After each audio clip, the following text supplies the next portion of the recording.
Bismillah, alhamdulillah, wassalatu wassalamu ala rasulillah wa ala alihi wa sahbihi ajmain. 8 bölükкө жеттик. 8 бөлүгүнө жеттик. Бул жакта бир бап аталышы таухид ал-асма ва сифат. Аллах Тааланын ысым сыпаттагы болгон жалгыздыгы. Аллах Тааланын ысым сыпаттагы болгон жалгыздыгы. Аллах Тааланын ысым сыпаттагы болгон жалгыздыгы. Эми Аллах Тааланын билесе көркөм ысымдары бар, жана улуу сыпаттары бар. Аллах Тааланын Кур'ан сүннөттө баяндап кеткен. Ошол бардык Аллах Тааланын ысым сыпаттарын биз тасдыкташыбыз керек. Толугу менен тасдыктайбыз. Аллах Таала өзү тууралуу кабарлап бергенден кийин, өзүн сыпаттап кеткенден кийин биз тасдыктайбыз. Аны жокко чыгара албайбыз. Жокко чыгара албайбыз. Кантип Аллах Таала өзүн мээримдүү десе, биз жок мээримдүү эмес деп айта алабыз. Кантип Аллах Таала өзү угуучу деп атса, жок угуучу эмес дей алабыз. Туурабы? Аллах Таала өзүнө бир нерсени тасдыктаса, биз эмне кылабыз? Биз тасдыктайбыз. Аны жокко чыгара албайбыз. Жокко чыгара албайбыз. Аны бурмалай албайбыз. Бурмалаган болобу? Аллах Таала угуучу десе, жок угуучу эмес. Ал башка маани. Аллах Таала каарданат, ачууланат десе, жок каарданат эмес. Аллах Таала азаптагысы келип турат. Аллах Таала сүйөт десе, жок Аллах Таала сүйбөйт. Аллах Таала сооп бергиси келет, жакшылык бергиси келет деп. Ушинтип бурмаласак болобу? Жок болбойт. Аллах Таала асмандардын үстүндө, арштын үстүндө десе, жок андай эмес деп. Аллах Таала анык айтып атса Кур'анда, кантип аны жокко чыгара алабыз, туурабы? Кур'ан сүннөткө кантип адам өзүнүн акылы менен кантип жокко чыгара алат? Ошондой эле эмнекен жокко чыгара албайбыз. Бурмалай албайбыз. Бурмалабайбыз. Анан аны элестетпейбиз. Элестетпейбиз. Аллах Таала арштын үстүндө ар-рахман алал-арши става деп 7 жерде Кур'анда айтып атат, мээримдүү арштын үстүнө көтөрүлдү. Өзүнүн аршы, өзүнүн тактысынын үстүндө Аллах Таала көтөрүлгөн. Бул деген адамдын өзүнүн фитратында эле төрүлгөн деле ошол нерсе салынган. Жаш баладан келип сурасаң, Аллах кайда десе, каякта дейт. Асманда карайт, асманды көрсөтөт. Дуа кылып атканда биз каякта көздөй кайрылабыз? Асманга кайрылабыз. Кур'анды түшүрүлгөн дейбиз. Кур'ан кимден түшүрүлгөн? Аллах Тааладан, демек өйдөдөн ылыйга түшүрүлгөн. Пайгамбар саллаллаху алейхи вассалам мирачка көтөрүлгөн. Кимге көтөрүлгөн? Аллах Таалага көтөрүлгөн. Далилдер толтурат, текст да. Далилдер бар. Кур'анда Аллах Таала канча жерде тастап атат, хадистерде канча жерде келип атат. Демек бул жокко чыгарырбыз бул нерсени. Эми ушуну Аллах Таала көтөрүлгөн десе, муну элестетиш мүмкүн эмес. Кандай көтөрүлдү? Арштын үстүндө кандай көтөрүлдү? Деп муну элестетиш мүмкүн эмес. Биз элестете албайбыз. Анткени Аллах Таалага эч нерсе окшош эмес. Лейса камислики шейин дейт. Аллах Таалага эч нерсе ага окшош эмес. Эч нерсе ага окшош эмес. Ва хуас самиул басир. Бирок ал угуучу жана көрүүчү дейт. Аллах Таала угуучу, көрүүчү. Аллах угуучу дегенде эмнени түшүнүп атабыз? Аллах угат экенин түшүнүп атабыз, туурабы? Эми Аллах Тааланын угуусу адамдын угуусундай болобу? Жок, бул адамдын тубаса эле, буну туура акылы бузулбаган адам буну сразу эле түшүнөт. Аллах Таала угуучу деп атканда, Аллах Тааланын улуулугу тууралуу, Аллах Таала өзүнчө башкача угуу менен угат деп айтылып жатат. Анан Аллах Таала угат дегенде, бул адамга окшоштуруу болуп эсептелеби? Окшоштуруу эмес. Элестетип атабыз. Элестетиш да мүмкүн эмес. Кандай? Бирок ыйман келтиребиз. Аллах Таала угат. Кандайдыр бир улуу угуу менен, өзүнө таандык болгон угуу менен угат. Аллах Таала көрөт. Кандай көрөт? Адамдай көрөбү? Жок. Аллах Таала өзүнө ылайык болгон көрүү менен көрөт. Өзүнүн улуулугуна ылайык. Ошондой эле адам дагы көрөт, адам дагы угат. Бирок өзүнүн алсыздыгына ылайык. Адам көрөбү, көрбөйбү? Адам көрөт. Аллах Таала көрөбү? Көрөт. Эми адам көрөт, жана Аллах Таала көрөт деп айтсак, окшоштурган болобузбу? Жок, окшоштурган болбойбуз. Адам көрөт. Аллах Таала адам сыяктуу көрөт дей турган болсок, анда окшоштуруу болот. Бул окшоштуруу болот. Окшоштурбайбыз. Демек эмне? Биз Аллах Тааланын качан айтып атканда, ар бир сыпаттарын тастап атканда, махлуктардыкына окшоштурган жокпуз. Окшоштурбайбыз. Арштын үстүнө көтөрүлдү дегенде, кээ бир айтат, силер деген аны махлуктарга окшоштуруп койдуңар дейт. Аллах Тааланы деген сүйөт десе, Аллах Таала ачууланат. Аллах Тааланын 2 колу бар. Аллах Тааланын 2 колу бар деп Кур'анда келген. Я иблис, ма манака антасжуда лима халакту биядай дейт. Иблис дейт. Мен 2 колум менен жаратканга, сен ага сажда кылбой койгонго эмне тоскоолдук болду дейт. Аллах Таала айтат, мен 2 колум менен аны жараткам дейт. Айтып атабы Аллах Таала Кур'анда өзү 2 колум менен деп. Кантип аны жокко чыгара алабыз? Аллах Тааланын 2 көзү бар деп келген. Ушунун баары келе турган болсо, келип атса, Аллах Таала кыямат күнү келет дейт. Важа роббук дейт. Сенин Роббиң кыямат күнү келет дейт. Ушунун баары айтып атса, кантип жокко чыгара алабыз? Эми ушинтип тастыктасак, Аллах Тааланын колу бар экен, Аллах Тааланын жүзү бар деп келет, туурабы? Ваяпка важа роббика дейт. Сенин Роббиңдин жүзү калат дейт кыямат күнү. Караса ушулардын баары келип атканда, Эми Аллахтын жүзү бар, Аллах таала көтөрүлгөн, Аллах таала келет деп айтып атсак, макулук окшоштурган болобузбу? Окшоштурган жокпуз. Аллах таала өзү кабарлап атат да. Анан кээ бирлер ошо айыптап, анан силер мына окшоштурдуңар дейт. Жок, Аллах таала асманда деп айткан болбойт дейт.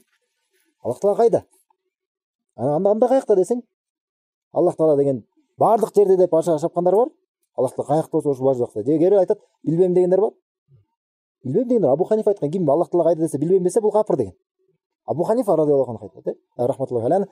Анан келип айтат, Аллах таала каякта десең, Аллах таала оңдо да эмес, солдо да эмес, алдыда да эмес, артта да эмес, үстүдө да эмес, алдыда да эмес дейт. Каякта? Аллах жок деген түшүнүк да бул. Жок дегенди эле айта албайбыз. Жок деле, мына жок деп эле айтып койгула, кыйналбай эле. Аллах жок деп эле айтып койгула, ушундай эле болуп калат да. Көтөр ушундай да. Аллах таала ылдыйк асманга түшөт деп келди. Аллах таала Абу Хурайрадан келген хадисте, Бухари Муслимде, акыркы түндүн 3-бөлүгүндө ылдыйк асманга түшөт дейт Аллах таала. Ылдыйк асманга түшүп туруп бул дүйнөнүн асманына. Анан айтат дейт, ким менден сурап жатат, ким менден сурайт дейт, мен ага беремин дейт. Ким менден кечирим сурайт, мен аны кечиремин дейт. Эми муну айтса, жок, Аллах таала ылдыйкка түшүш мүмкүн эмес. Түшөт дей турган болсок, анда макулуктарга окшоштурган болобуз. Түшпөйт. Аллах тааладан мээрим түшөт дейт. Аллах тааладан кудурет түшөт дейт. Андан периште түшөт дейт. Периште дей турган болсок, анда периште келип ким менден кечирим сурайт, мен кечиремин деп айтабы? Аллах таала Куранда эмне дейт? Ва ма яхфиру зунуба иллаллах. Аллахтан башка күнөөлөрдү ким кечирет? Периште күнөөнү кечирүүчү, Аллах таала кечирүүчү. Ким менден сурайт, мен ага берем деп айта алабы? Жок, периште эмес. Айтат, мен Аллахтын мээрими түшөт дейт. Макул, Аллахтын мээрими келип ылдыйк асманга тектелип калабы? Жерге түшпөй калабы анда? Аллахтын кудурети түшөт дейт. Андай ушундай. Эми кандай болуп калат? Эми бул жакта дагы макул. Макул дей турган болсок, бул жакта айтышат. Ооба, мээрим түшөт экен. Макул, мээрим түшөт экен. Кимден түшөт десек, Аллахтан түшөт дейт. Буга чейин асманда эмес деп атышкан. Анан бул жакка келгенде өзүнө кайшы болуп калганда асмандан Аллах таала бийиктикте, андан келип анан мээрим түшөт деп кайра өзүнө карамаш болушат да, субханалла. Карамаш. Бирок ошон үчүн ысым сыпаттары адамдын тубаса, эгерде өзүнүн акыйдасы, ишеними, акылы бузулбаса, эң жеңил түшүнүп кете берет. Адам Куранды окуйт, Аллах таала жөнүндө келген кабарларды тастап кете берет. Аны жокко чыгарбайт. Кантип Куранды жокко чыгарат? Аны бурмалабайт. Аны окшоштурбайт. Акыркысы кантип деп суроо бербейт. Аллах арш үстүнө көтөрүлдү. Кантип көтөрүлдү? Имам Малик рахматуллахи алейхи келип сурашат. Ар-Рахман ар-Рахим кейфа става дейт. Мээримдүү арштын үстүнө көтөрүлгөн дейт. Кантип көтөрүлгөн дейт. Субханалла. Дегенде Имам Малик ачууланып айтат да. Ал-истива маалум дейт. Ал арштын үстүнө көтөрүлгөндүгү маалым дейт. Бул анык белгилүү нерсе. Тасыкталган нерсе. Вал кейф мажхул дейт. А бирок кандай көтөрүлгөндүгү, ошонун кейпи, кандай ошонун түрү, бул белгисиз. Айтылган жок, кабарланган жок бизге. Бирок кандайдыр бир көтөрүлдү. Бирок биз билбейбиз. Вал иману бихи важиб дейт. Ал эми буга иман келтирүү бул парз дейт. Бул биздин важибибиз дейт, милдетибиз. Буга деген эмне? Аллах таала арштын үстүнө көтөрүлдү экендигине биз иман келтирүүгө милдеттүүбүз, биздин парзыбыз. Анткени бул Куран сүннөттө андык айтылып атпайбы? Айтат, ва суалу анха бида дейт. Бул тууралуу суроо берүү бул бидат дейт. Бул диндеги бурмалоо, андай суроолор берилбейт. Ва ма арак илел муптади дейт. Анан сен дейт, мен бидатчы деп эсептейм, мухриш дейт. Кылып чыккан ошол жактан. Имам Малик 4 мазхабтын бири негиздечиси. Ошондо кандай деп, ылдыйк асманга түшөт деп атат Аллах таала. Кандай түшөт? Суроо берсе болобу? Болбойт, бул бидат. Аллах таала эки кол менен адамды жараткан экен, адам атабызды. Кантип жаратты? Кандай жаратты деп суроо берсек болобу? Жаратты. Иман келтиребиз. Жаратты. Кандайдыр бир жаратты. Бирок кандай жаратканын бизге баяндап берген жок, болду. Ага киришпейбиз. Биспейбиз да, мына бул 4 нерсе болгон болсо мына болду. Тавхид ал-асма ва сифат болду, ушу менен бүтөт негизи. Тавхид ал-асма ва сифат эң жеңил да негизи. Аллах таала өзү тууралуу эмне кабарлаган болсо Куран сүннөттө, ошонун баарын тастыктайбыз. Ошонун баарына иман келтиребиз. Аллах таала Куранда жана пайгамбар саллаллаху алейхи вассалам аркылуу анын тили менен Аллах таала өзү тууралуу эмнени кабарласа, ошонун баарын биз тастыктайбыз. Кандай ысымдарын айткан болсо, кандай сыпаттарын айткан болсо, кандай иш-аракеттерин айткан болсо, баарын тастыктайбыз. Кантип жокко чыгара аласың субхана? Аллах таала мындай деп атса, жок, андай эмес деп. Бирок 4 нерсе болбош керек. Эмне болбош керек? Биринчи, жокко чыгарбайбыз. Жок деп айта албайбыз, андай эмес. Жок, мээрим десе, жок, мээримде эмес. Арш үстүнө көтөрүлсө, жок, көтөрүлгөн жок деп айтат. Жокко чыгарбайбыз. Биринчи, экинчиси бурмалабайбыз. Кантип бурмалайсың? бурмалап атып дин бузулат, туурабы? Дин өзгөрөт бурмалабай. Анан бурмалабайбыз. Үчүнчү окшоштурбайбыз. Мына арштын үстүнө көтөрүлдү, адам сыяктуу көтөрүлдү деп. Ылдый асманга түштү, бул сыяктуу түштү деп. Болбойт андай. Бул харам. Окшоштурбайбыз. Аллах Таала өзүнүн макулуктарына окшош эмес. Анан төртүнчү эмне? Кантип деп сурай бербейбиз. Мына ушул эреже түшүнгөн түшүнүктүү болсо болду. Тавхид асма ва сифат. Ушу менен түшүнүктүү болот да, Анан iya. Окшоштурбайбыз.